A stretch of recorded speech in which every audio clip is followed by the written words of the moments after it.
beautiful Friday in South Philadelphia. Welcome everyone to the NovaCare Complex and our continuing coverage of the Philadelphia Eagles 2021. Presented by DraftKings. Eagles getting ready for the Dallas Cowboys, a primetime game on Monday Night Football. Hi everyone, I'm Eagles insider Dave Spadaro. Along with Fran Duffy, we take a look at Nick Sirianni as we check out his daily t-shirt. It's a Randall t-shirt, bleed green. Beat the Cowboys, Fran.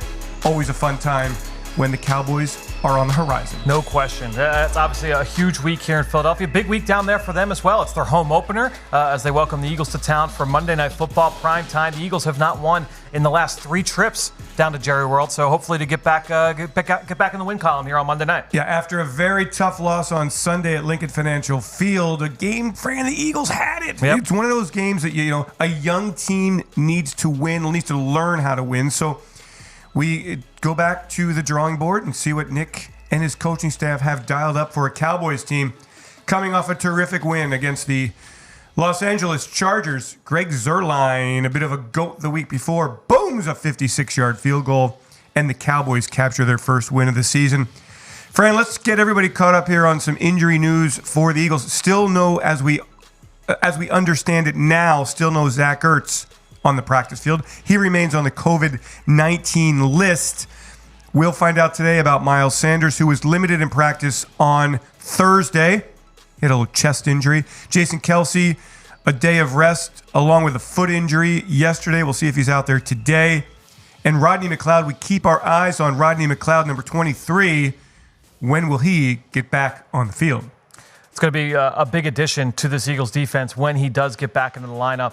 You talk about no Brandon Brooks on the offensive side of the football. So Landon Dickerson getting his first start. Interested to see him now with a full week under his belt as getting those starting reps there at right guard. Excited to see the rookie second-round pick in action here, Dave. And really, really, I got to tell you, love the way Dickerson approached the media on Thursday.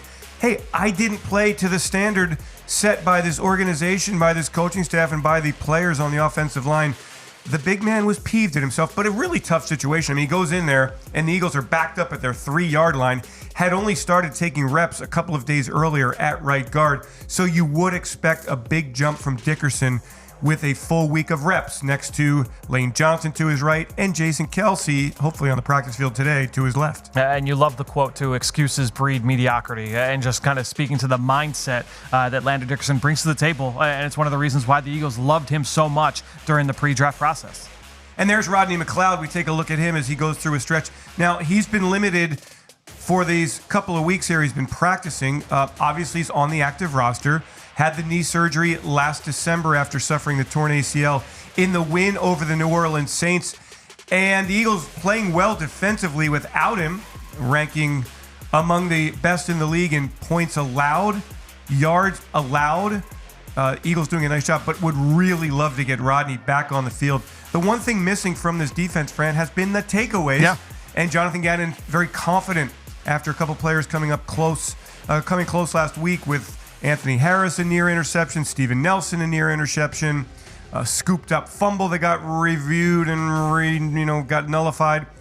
These takeaways sure would come in bunches, and it would be great to start them on Monday Night Football. Yeah, and they've had a couple other fumbles that have been on the ground that, if a ball bounces a different way, maybe the Eagles have that first turnover. But it is interesting, Dave, that the Eagles defense, they rank so highly in a number of big categories. And one of the things that stands out most to me, we talked about it this week on the Eagles game plan, is just that they only have allowed 3 pass attempts of 15-plus yards downfield. They are not allowing teams to throw down the field. Now, that part of that is the 2 teams that they've gone up against, right? So far, Atlanta and San Francisco. Bigger test this week with the pass game of the Dallas Cowboys, but I think that kind of speaks to the philosophy and the mindset of this defense. They're going to play top down. They are going to make you earn it. They are going to make you drive 10, 12, 14 plays down the field to put points on the board.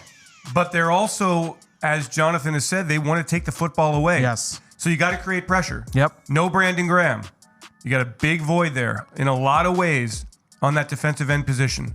So you've got Derek Barnett. You've got Josh Sweat. You've got Ryan Kerrigan. You've got maybe Milton Williams playing on the edge. You've got Aaron Jackson, the young, who's still developing rookie. Eagles really playing a lot of rookies, by the way. Yeah. Fran, how do the Eagles replace what Brandon Graham has given them for so long? Well, number one, I mean, it's not going to be a one-for-one replacement. And I think when you look at the way that the Eagles play defensively, there are a couple of different packages. Right now, the Eagles, through 2 games, have played a lot of their base defense. And typically, when they play in their base defense with 3 linebackers on the field, you're going to see a lot of those 5-man fronts where you've got the 4 defensive linemen and the Sam linebacker, which typically has been Jannard Avery, down on the line of scrimmage as that 5th defensive lineman. And what that means is that that defensive end, typically Brandon Graham, slides inside the offensive tackles. And so who is going to play that role? To me, my guess, we're going to see more of Milton Williams, right? I think we'll see more of him in that role. That's a role that he played through the summer in the preseason. But does that mean we'll see more Ryan Kerrigan? That's another guy. Obviously, the Eagles, we did not see much of him this summer due to the injury. Will we see more of him in that role? And now when you talk about just in the sub-package fronts, when they're in their nickel front, that's where I think you'll start to see more Josh Sweat, more Derek Barnett, and that's what it can lead to, those wonky snap counts. I think the coaches were asked about that this week is, Josh Sweat's numbers weren't up from a snap count standpoint. It's because of the packages that they play. So that'll be interesting to see just how that plays out on Monday night. It's a beautiful Friday at the NovaCare Complex. Our coverage of the 2021 Philadelphia Eagles brought to you by DraftKings. I'm Eagles insider Dave Spadaro, along with Fran Duffy, and we are getting ready, as all of you are, for Monday Night Football. The Eagles and the Cowboys, the first game for the Eagles in the NFC East. And as a quirky schedule note, no NFC East games until November 28th. So crazy. Really loading up at the back end of the schedule with division games, as expected. We all know that's kind of the way the NFL does it. To me, a litmus test for the Eagles, and we've got a lot to get into, and we invite all of you to join us on Monday night. The kickoff show presented by Exalta starts at 7:30 on the website, our official app, and our social media channels. Fran, I'll be joining you here on the desk, and we're going to be getting ready for this Eagles-Cowboys game. I think the Eagles' defense certainly has its stiffest test against a Cowboys offense that ranks, I believe, 4th in the league in total yards. Yep. The points not quite there after a kind of a down game against the Chargers, but they run the ball well with Ezekiel Elliott and Tony Pollard. Dak Prescott looks great. Even without Michael Gallup, they still are deep at wide receiver. CeeDee Lamb is a young emerging star. Amari Cooper nursing bruised ribs, but I would expect him to play. So what do you do if you're Jonathan Gannon? What are your priorities? You're trying to take away the run first. I think the way that we've seen this Eagles defense play, my guess is we'll continue to see them to operate the same way. I think when you look at this Dallas offense through 2 weeks, they have shown that, hey, if you want to throw it all around the yard, if that's the kind of game we need to play, that's what we'll do. We'll drop back Dak Prescott 45 times. If you're going to play with 2 high safeties, then we're going to run the ball with Ezekiel Elliott and with Tony Pollard. That's what we saw last week against the Chargers. And we talked about that this week on Eagles Game Plan as well. That would be an understandable way for Dallas to try and approach that. That said, it's like I said earlier, this defense, they want to try and prevent you from taking those deep shots downfield. So if you want to run the ball, now the defensive line, they've got to get those stops. They've got to get off the field. And so that will be the big test here this week. And then ultimately, if they get those early stops, remember, the game against San Francisco started with 4 straight punts, 3 straight 3-and-outs. San Francisco stayed patient. We're going to chip away. We're going to go on those drives. Will Dallas have that same patience, or will they try and take some of those shots down the field? And Fran, the Eagles offense scoring just 11 points against the 49ers had some opportunities. Yeah. Jalen Reagor steps out of bounds. That should not happen. That nullified a touchdown. Jake Elliott had a field goal attempt blocked. Michael Clay really crediting Javon Kinlaw for that. Excellent play on the 49ers' part. And then, of course, the 1st and goal at the 1 situation. 4 plays that netted the Eagles absolutely nothing. And in fact, the Niners turned that into a 97-yard drive to close out the first half, the change of the game. Eagles offense, Fran, week 1, took what the Falcons gave them. A lot of short, intermediate passes. Week 2, tried to hit the Niners down the field. Had the 91-yarder to Quez Watkins, but otherwise not a lot of explosiveness in the Eagles offense. So against Dallas, what are you doing? It was very clear that they tried to take advantage, or they wanted to be aggressive and take advantage of some matchups down the field last week against San Francisco. Your guess is as good as mine, Dave. I'm very excited to see what they try and do against this defense. And, when you look at, schematically what Dallas likes to do, and you think of Dan Quinn, he comes from Pete Carroll and this cover 3 and the Seattle scheme, right? No, it's a much different kind of system right now going on in Dallas. They play a lot of man-to-man coverage, and they'll play a lot of aggressive quarters coverage as well. And so that's very similar to what the San Francisco 49ers did a week ago. So I think they'll see a lot of those same coverages.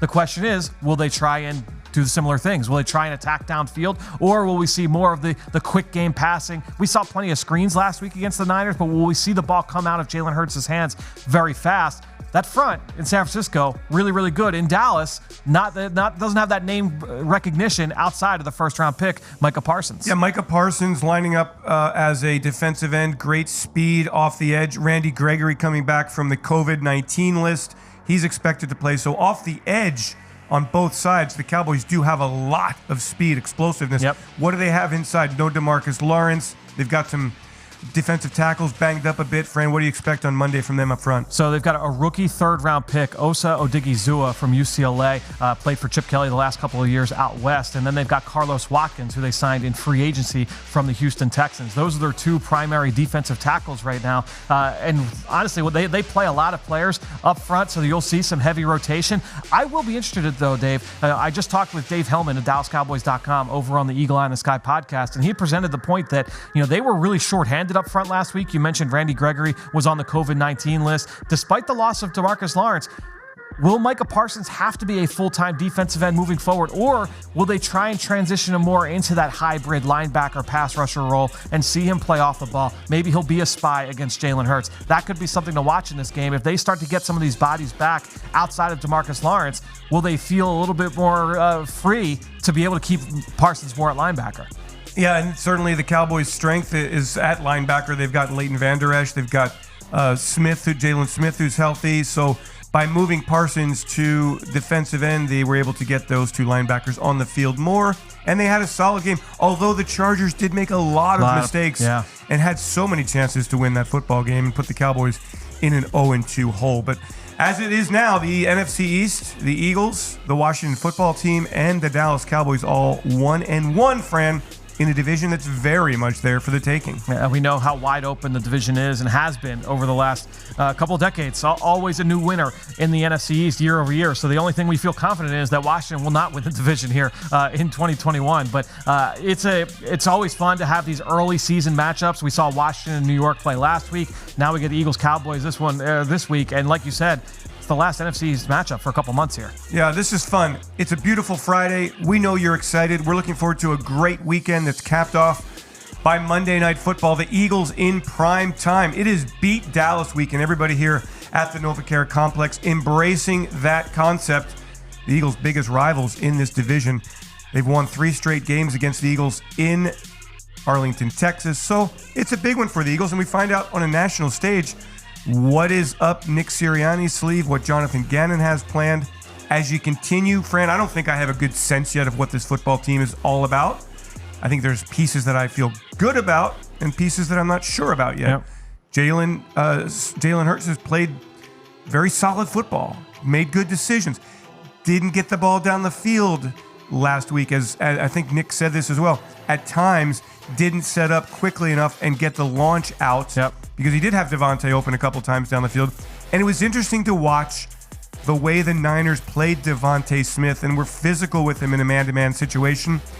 And on Monday night, he'll see an old friend from his Alabama days. Yeah, he'll see Trevon Diggs, the star corner for the Dallas Cowboys. He's got 2 picks in 2 games. A great one last week against Keenan Allen on the opening drive against the Chargers. But to me, you mentioned the Jalen Hurts throw to Devontae Smith. A lot of people say, that was an underthrown ball. If that ball comes out a little bit sooner, as you mentioned, Nick Sirianni talking about how he just hadn't set up quite yet. Coming off the rollout, he's rolling to his right. If he's prepared to throw that football as he hits the hash, now that's not an underthrown pass. He's hitting Devontae Smith, who had beaten his man by 3 or 4 steps. He's hitting him in stride for a touchdown. The Eagles just had some of those missed opportunities that if they hit on 1 or 2 of those, changes the whole dynamic of last week's game. No doubt about it. Friend, you and I only have a few minutes here to talk about the game plan for Monday night, but on Sunday at 10 a.m. in Philadelphia, you got a whole lot more to expand upon. We've got Eagles game plan, 10 a.m. on NBC 10 if you live here in the Philadelphia area. Or look, if you're itching for a preview of this game, the show is up right now on PhiladelphiaEagles.com, the Eagles mobile app. I know it'll be going up on social channels later today as well. You can go check out my Twitter feed at EaglesXOs for that. John Clark, Mike Quick, Ike Reese, Greg Cosell, outstanding analysis from all of those guys as we get you ready for Eagles Cowboys on Monday night. Excellent prime time. Always special, Eagles and the Cowboys. And this really is a kind of a sequence of games here, Fran. A really tough game on Monday night, a quick turnaround against the very powerful Kansas City Chiefs, and then it's back on the road against the Panthers, who last night suffered some devastating injuries, losing their first-round pick J.C. Horn with a broken foot, their cornerback, Christian McCaffrey, with the hamstring injury. We don't know how severe that is, but he may not be ready to go against the Eagles, and I think one of their safeties also injured. Yeah. So, boy, the injury picture, it changes everything as we feel that impact in Philadelphia with Brandon Brooks out for the next several weeks and with Brandon Graham lost for the season. It's a week-to-week season when you talk about the NFL. It is a week-to-week game, and that's why we love making those predictions in the offseason and projecting what teams are going to look like, but you just don't know until you get there. And it's a big stretch coming up for the Eagles. You mentioned you've got Kansas City, Carolina, Tampa Bay, the defending Super Bowl champs, the following week in Week 6 on Thursday Night Football. So a big stretch. But for the Eagles, and you know that this is the way that they approach it, you have to go week by week. What can we do this week to beat the Dallas Cowboys on the road? We'll worry about the Kansas City Chiefs on Tuesday morning. Absolutely. Eagles and the Cowboys, Monday Night Football. Make sure you're with us here on PhiladelphiaEagles.com, as well as our official app and our social channels for the kickoff show presented by Exalta. It starts at 7:30, and we're fired up here. It's Beat Dallas week. Gosh, I love this. I love seeing the Cowboys early in the season. And to me, Fran, this will be a test to kind of see where the Eagles are. Particularly, I think the Eagles' defense. I agree. I get it. No big plays. I get that. How are you going to create pressure to take the football away? Unbelievable stat from NFL Media, the research yesterday that I came across. I saw that, yeah. So they're one of 3 teams in the Super Bowl era to not have a single giveaway or takeaway through the first 2 games of the season. And the other 2 teams that did it were the Denver Broncos in the late 90s. They ended up winning the Super Bowl. They went 14-2. The other one was the New Orleans Saints, who went 11-5 a handful of years ago and lost in the divisional round. So good company there, but you'd like to see some of those turnovers. And it's crazy. That's why I was starting to say that earlier and just didn't finish my thought, that the fact that the Eagles are so high in some of these defensive rankings, but only 3 sacks and no turnovers. So they're not creating big plays. They're just really efficient and just find a way to stop opposing offenses. Well, we will find out on Monday night what Jonathan Gannon has in store for Dak Prescott, who's come back from his injury from a year ago. He looks great, Fran. He's moving well. He's got a lot of weapons. He's got a command of that offense. And he's going to be a handful for an Eagles defense that certainly can cover on the outside. They got to worry about the wide receivers. Tight end, maybe not so much, but still a little bit of a weapon there. Yep. And then a running game with Pollard and with Zeke, and an offensive line that is a bit feeling a lot better about itself after last week's game. They had lost La'el Collins. Didn't seem to matter at all against a good Chargers defense. Yeah, Terrence Steele stepped in for La'el Collins, and he was a rookie last year, an undrafted free agent, really struggled last year as a rookie. Came in this week, got the start for Collins, and was a mauler up front. Just some huge blocking for Ezekiel Elliott and Tony Pollard. So some big matchups there, and I think when you look at the interior, the Eagles' defensive tackles, Fletcher Cox, Javon Hargrave going up against that interior 3 of the Dallas Cowboys. Zach Martin, an all-pro at right guard, one of the best in the league. But then you look at some of those other matchups at left guard and at center, and you feel pretty good, whether it's Cox or Hargrave, going up against those guys. So that'll be a pivotal one here in this matchup. Yeah, and Javon Hargrave, let's take a moment to just recognize just how good he's been through 2 weeks.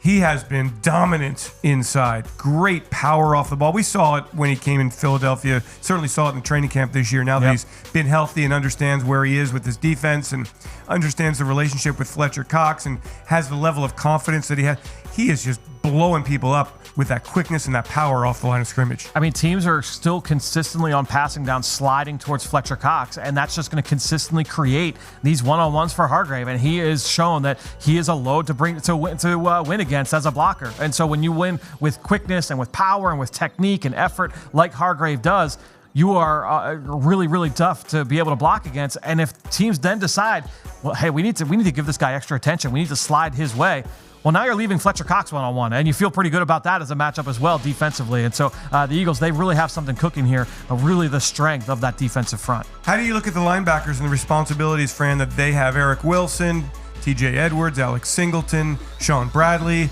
against a team that is going to run a lot of motion, is going to use their receivers in a lot of different ways, going to get the ball out to CD Lamb in space and maybe jet sweep here and there, whatever they do. Responsibilities for a team that probably won't have as much pre-snap motion as San Francisco did, but still the linebackers have to be very disciplined. Yeah, and you nailed it. They do use a lot of motion. They change up their formations a lot. They try and do everything they can to create favorable matchups in the passing game and create space in the running game. And so when you look at the back seven, the linebackers, the safeties, the corners, their eyes have to be really, really good in this game, but also they've got to make tackles in space. This is an offense that is predicated on creating yards after catch. When you look at Mike McCarthy and what he was in Green Bay, and certainly what they've done so far with the Dallas Cowboys, it's a lot of quick game. It's not, we're going to drop back and throw it 40 yards down the field time after time after time. They want the quick slants to Amari Cooper. They want the shallow crossing routes to CD Lamb. He's been one of the biggest target getters so far in the NFL. I believe he's second in the NFL in targets entering this week, CD Lamb. So you've got to, when he gets the football, you've got to tackle the catch. You cannot allow him to create those big plays with the ball in his hands. That's what that offense is all about. And this is what the Eagles defense is all about right now. We would love to see a couple of these on Monday night, punching the football out, jumping on the loose ball, and changing the dynamic of a football game that is going to be extremely telling for this young Philadelphia Eagles team. Fran, what are you doing with Jalen Hurts here? What is your game plan for this Eagles offense against the Cowboys? And how much do you want to run the ball? We've seen a lot of Miles Sanders. We've seen a lot of Kenny Gainwell.